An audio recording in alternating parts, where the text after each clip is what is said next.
क्या सीजीआई गवई साहब को ही लगाना पड़ेगा ग्वालियर कोर्ट में मूर्ति, अंबेडकर जी की मूर्ति? क्या किसी को कोई डर नहीं है? क्या मनुवादियों को कानून का डर नहीं है? क्या मनुवादी को कोर्ट का डर नहीं है? सीजीआई गवई साहब का डर नहीं है? क्या उसमें एमपी का डर नहीं है? एमपी पुलिस का डर नहीं है? क्या अंबेडकर जी से बड़े हो गए हैं ये मनुवादी वकील?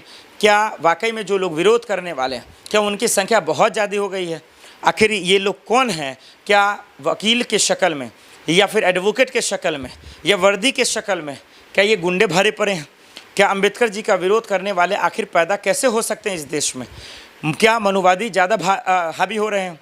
दर्शकों, जिस तरीके से ग्वालियर हाईकोर्ट में विरोध हो रहा है, अंबेडकर जी का विरोध हो रहा है, उनकी मूर्ति नहीं लगने दिया जा रहा है, यकीन मानिए कि ये तमाशा है, ये ड्रामा है, ये संविधान और लोकतंत्र का अपमान है। ये संविधान और लोकतंत्र को कमज़ोर करने की साजिश है, और इस साजिश से जीतने के लिए इन सब का इलाज करना बहुत ज़रूरी है। ज़रूरी कैसे, आइए आपको समझाते हैं। ज़रूरी ये है दर्शकों, हम और आप अच्छे से जानते हैं कि इस देश में अंबेडकर जी के सहारे ही देश चलेगा, अंबेडकर के बदौलत ही सरकार चलेगा, माफ़ कीजिए, देश चलेगा। अंबेडकर जी के बदौलत ही संविधान और लोकतंत्र चलेगा। नहीं तो हमारा आप जानते हैं कि ये नेता जो जाहिल हैं, ये नेता जो अनपढ़ हैं, ये नेता जो देशद्रोही है, ये तानाशाही हैं, जो संविधान का अपमान करते हैं, लोकतंत्र का अपमान करते हैं, हमारे सेनाओं का अपमान करते हैं। सूफिया कुरैशी पे किस तरीके के बयान देते थे ये मंत्री, ये नेता, आप जानते हैं। उन लोगों से क्या उम्मीद करेंगे कि संविधान की रक्षा करेंगे? उनसे क्या उम्मीद करेंगे कि ये लोकतंत्र की रक्षा करेंगे और अंबेडकर जी की रक्षा करेंगे? यही वजह है कि मध्य प्रदेश में ये मनुवादी लोग, ये संविधान विरोधी लोग, अंबेडकर जी के विरोधी लोग दरअसल मूर्ति नहीं लगने दे रहे हैं। तो सवाल ये है कि मनुवादी अंबेडकरवादी होना क्या गुनाह हो गया? क्या अंबेडकर को पूजना गुनाह हो गया? क्या संविधान को मानना गुनाह हो गया? क्या देश को मानना गुनाह हो गया? क्या लोकतंत्र की पूजा करना गुनाह हो गया? अगर गुनाह हो गया तब तो ये मनुवादी ठीक है, फिर जाइए मूर्ति को तोड़ दीजिए, उखाड़ कर फेंक दीजिए, फिर ग्वालियर कोर्ट पर कब्जा कर लीजिए, फिर जो मन में आता कीजिए, लेकिन इससे देश का भला नहीं होगा। अनिल मिश्रा साहब हो या फिर तमाम वो वकील जो इसका विरोध कर रहे हैं, इससे देश का भला नहीं होगा। इसलिए सुप्रीम कोर्ट को सामने आना पड़ेगा, मंत्रियों को सामने आना पड़ेगा, विपक्ष के नेताओं को सामने आना पड़ेगा, राष्ट्रपति महोदय जी को सामने आना पड़ेगा, और ग्वालियर कोर्ट में ये अंबेडकर जी की मूर्ति लगने देने के आदेश देने पड़ेंगे। क्योंकि मूर्ति नहीं लगेगा वो सवाल नहीं है, ये मनुवादियों की जीत हो जाएगी, ये संविधान विरोधियों की जीत हो जाएगी, अंबेडकर विरोधियों की जीत हो जाएगी। और इन लोगों के जीत का मतलब कि देश खत्म हो गया, देश में लोकतंत्र खत्म हो जाएगा, देश में संविधान खत्म हो जाएगा। अंबेडकर जी तो रहेंगे नहीं, अंबेडकर जी दुनिया में है नहीं, लेकिन उसके मानने वाले तो हैं, लेकिन सिर्फ नाम के रह जाएंगे, वो नहीं रहेंगे। इसलिए इस देश में संविधान को मानने वाले लोगों का रहना बहुत ज़रूरी है, अंबेडकर जी के मानने वाले लोगों का रहना ज़रूरी है। इसलिए चंद्रशेखर जी, मायावती जी और तमाम वो दलित लोग, उन लोगों से मेरा अपील है, इन मनुवादियों से जीतना है, और जीतने के लिए हमें कानूनी रूप अपनाना है। इसके लिए एफआईआर दर्ज कराना है, सोशल मीडिया पर लिखना है, गाली गलौज नहीं करनी है, और इसके समर्थन में आना है और अंबेडकर जी की मूर्ति लगाना है। सीजीआई से गुहार लगाइए, अमित शाह जी से, मोदी जी से, ग्वालियर कोर्ट से लगाइए। इतना ही नहीं, सीएम मोहन यादव से और एमपी पुलिस से कानून अपना काम रखे, क्योंकि आदेश तो आ चुके हैं, और आदेश आने के बाद अगर नहीं लगता, अगर नाइंसाफ़ी होती है, बेईमानी होती है, तब ये मनुवादियों की जीत हो जाएगी, अंबेडकरवादियों की हार हो जाएगी। और अंबेडकरवादियों की हार का मतलब संविधान की हार, लोकतंत्र की हार, देश की हार। इसलिए एकजुट होइए, आवाज़ उठाइए और ये बोलिए कि मनुवादी लोग अंबेडकर जी का विरोध नहीं कर सकते हैं। कितना एड़ी चोटी की ताकत लगा दो, जितना दम है लगा लो, तुम्हारे पीछे मंत्री होगा, सांसद होगा, तुम्हारे पीछे कानून होगा, पैसा होगा, लेकिन अंबेडकर जी का विरोध नहीं कर सकते, उनसे लड़कर नहीं जीत सकते।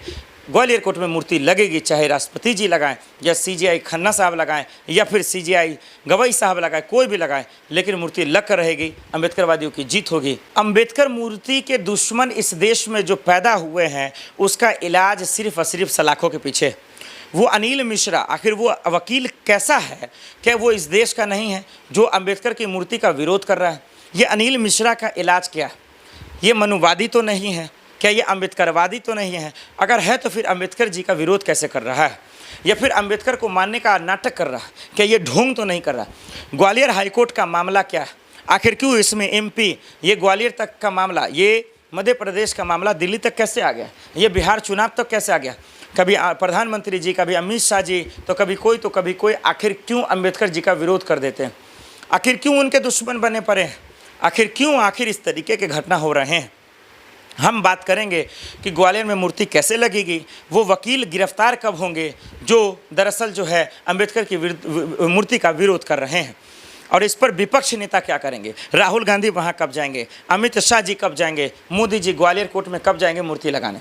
ये मूर्ति का मामला नहीं है, ये अंबेडकर जी का मामला नहीं है, ये मामला सोच का है। उस सोच का जो SC ST का विरोधी है, उस सोच का जो दलित विरोधी है, उस सोच का जो इटावा में एक कथावाचक का मुंडन करा देता है ब्राह्मण लोग जाति के नाम पर। तो ये सोच की लड़ाई है जिस इस देश में जब भारत एक है, यहाँ के लोग एक हैं, मुल्क एक है, हिंदू मुसलमान सिख ईसाई आपस में सब भाई भाई है, फिर सोच अलग कैसे हो सकता है? सोच आपका देश को बढ़ाने के लिए अलग अलग हो सकता है, लेकिन किसी को बर्बाद करने के लिए नहीं। गांधी जी को गाली देने के लिए नहीं, अंबेडकर जी को गाली देने के लिए नहीं, उनके मूर्ति का विरोध करने के लिए नहीं। मामला समझते हैं दर्शकों, और इन वकीलों का इलाज करते हैं कि इन वकीलों का इलाज क्या है और इस पर सुप्रीम कोर्ट, राष्ट्रपति और प्रधानमंत्री जी को क्या एक्शन लेना चाहिए। लेकिन सबसे पहले अनिल मिश्रा का रुख। ये अनिल मिश्रा पूर्व बार एसोसिएशन के वकील हैं। ये वकील है मिश्रा साहब। इनका कहना है कि मूर्ति यहाँ क्यों लगेगी। इनका कहना है कि सिर्फ संविधान में बाबा साहब का ही योगदान थोड़ी है, अंबेडकर जी का योगदान थोड़ी है, बहुत सारे लोगों का योगदान है, बहुत सारे लोगों का योगदान है, जिसमें BR का वो नाम ले रहे हैं और कई सारे का नाम ले रहे हैं। बिल्कुल ठीक कह रहे हैं अनिल मिश्रा साहब आप, योगदान तो है, लेकिन अंबेडकर जी से ज़्यादा थोड़ी हो सकता है। माफ़ कीजिए, योगदान सब लोगों का है, लेकिन आप जानते हैं कि लीडर एक होता है, लेकिन अंबेडकर जी से क्यों तुलना कर रहे हैं? सबका अपनी अपनी जगह पे तुलना है, सबका अपनी अपनी जगह पे वैल्यू है। माफ़ कीजिए, सबका अपना अपना वजूद है, लेकिन आप कंपेयर कर कर सिर्फ और सिर्फ अंबेडकर जी को छोटा नहीं कर रहे हैं, इस देश को छोटा कर रहे हैं। कोर्ट का अपमान कर रहे हैं, बार एसोसिएशन का अपमान कर रहे हैं, कानून का अपमान कर रहे हैं। आप बोलने वाले होते कौन हैं? आप विरोध करने वाले कौन होते हैं? क्यों अंबेडकर जी का मूर्ति का विरोध करेंगे? क्या वो किसी मंदिर में लग रहा है? क्या वो किसी मस्जिद में लग रहा है? क्या वो किसी गाछ में लग रहा है? क्या वो किसी खेत में लग रहा है? क्या वो किसी मैदान में लग रहा है? क्या वो कहीं आसमान में लग रहा है? क्या वो कहीं धरती में लग रहा है?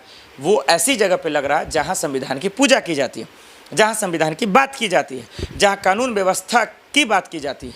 और वहाँ नहीं लगेगा तो कहाँ लगेगा यार? ऑफ कोर्स स्कूल में, कॉलेज में, यूनिवर्सिटी में, कोर्ट में, यहीं पे तो अंबेडकर जी की मूर्ति लगेगी, या वहाँ किसी भगवान का मूर्ति लगेगा, किसी अल्लाह का मूर्ति लगेगा?